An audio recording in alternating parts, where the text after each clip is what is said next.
What's up, Sophanauts? In this video, we're going to be giving an overview into one of our core offerings that we provide in individual coaching and group training sessions, which is how to navigate crucial life moments masterfully. And this video and the teachings that we provide in the sessions has been developed based on years of practice and research, and also rooted in this book, Crucial Conversations. Tools for stop talking when the stakes are high, and the advice that I've received from my thesis advisor, as well as many others. And the reason why this is one of our core offerings is that it's a part of what we deem to be a set of superpowers that, when used in daily life, can make you feel like you have supernatural talents and abilities, because it has the effect of altering your reality in a way that you may not have thought possible before. And what we'll be going over is the three pillars that support how best to navigate these crucial life moments masterfully. But before we get into that, what we'll be giving is an overarching idea that should be kept in mind when approaching any life event such as these, which is always have the best version of yourself take care of the less disciplined, exhausted, more emotional version of ourselves that is likely to come out in these intense situations. Just given that when blood starts boiling and people say provoking things, it's inevitable that we'll react in a certain way, and having prepared with our best self and set up tools and habits to be in place when these moments arise is essential for avoiding the minds, booby traps, whatever you want to call them, that are in these moments that could otherwise deter us from actually hitting the most valuable goal in those moments. The first of these pillars is having a hypothesis for how the event is going to go. And the reason we use the word hypothesis is because it's the combination of both having a goal, but also having some sort of evidence that you've built stating this goal on top of, meaning it's actually founded in something. And that's the most important piece of this, in that when you have a hypothesis, you'll say, for example, my hypothesis for this video is that it was going to go well, that you, as the viewers, were going to learn something and have some base tools available to you following this video that you can employ in your life immediately and start gaining value day one. And the reason I expected these goals to come true is because I prepared in many ways. I walked through the speech multiple times, paced around my house saying it out loud, wrote a script, practiced with the script, practiced without it, set these goals ahead of time with my best self. So now when I'm recording this slightly tired after a long day of work, I'm still hitting the points that I wanted to discuss. So the hypothesis was made, and to support that hypothesis, specific goals were kept in mind, which is pillar number 2.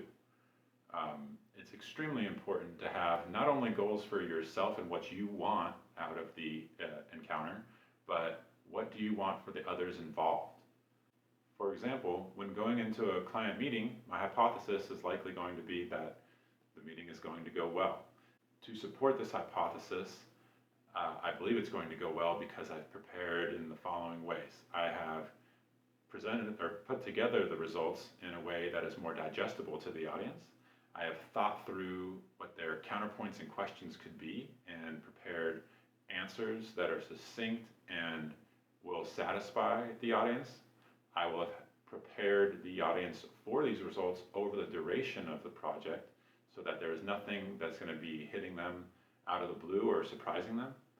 And I will have gone over the presentation multiple times so that it is just flowing for me. And that type of framework applies to any type of event you could have or crucial life moment. Aside from the benefit of a hypothesis necessitating planning and preparing for the crucial moment, The secondary benefit of having a hypothesis is the necessity to actually test the hypothesis. So paying attention when you're in the event to how things have surprised you, how they may have went differently than you expected, and thinking through how this occurred, how it came up, and how you could be better prepared next time. As they say, you can plan a pretty picnic, but you can't predict the weather. You may have someone in the audience that is having a particularly rough day. They may have just gotten chewed out in their previous meeting and they're trying to translate it onto you. You may have not been prepared for that. So take notes, gather data from when you're testing your hypothesis, and learn from it. Life is not just a single engagement, there are multiple engagements. And learning from one will help you improve how you proceed through the next and the next and the next. Which brings to the second point of supporting the hypothesis. You need to have clear goals, not just for yourself, but for others. Most important life events happen with people that are not just going to be around for that single event. Most likely it's loved ones, bosses, colleagues, people that you regularly negotiate with. And for this reason, it's extremely important to have goals not only for yourself, but also for the others involved. An example of this that I use in the article is how at one point I was arguing with my wife, and we were not able to see eye to eye. And at one point I was able to take a deep breath. So although in that moment I hadn't been fortunate enough to have the best version of myself to take care of this emotional version, I was able to pause, collect myself, and think, what do I want for myself and her coming out of this argument? And having reframed that, it melted away a lot of the intense emotion that had been built up, helped me reframe things in the light that coming out of this, I want our relationship to be stronger and to ensure that, of course, we still love each other and that we both have come to an understanding of how we arrived at the feelings that we currently have. Once that idea took hold, the whole conversation's flow changed. We both actually started making more eye contact, but not sharp, like you're going to attack somebody, but it softened. We were able to communicate clearly and logically and understood where each other was coming from, and we got to a peaceful resolution, which before having practiced this, it never would have happened. We would have had fallout, been upset for at least a day before we came back and just apologized and got over it, but still the issue may not have been resolved. So having a hypothesis, if you're fortunate enough to be able to plan for the event, so that you can prepare yourself in a way that you achieve the goals you set prior to entering the moment. Part two is having goals for yourself and the other parties involved. If everyone comes out winning in some way, you'll have mutually beneficial engagements from then continuing and as long as the relationships last.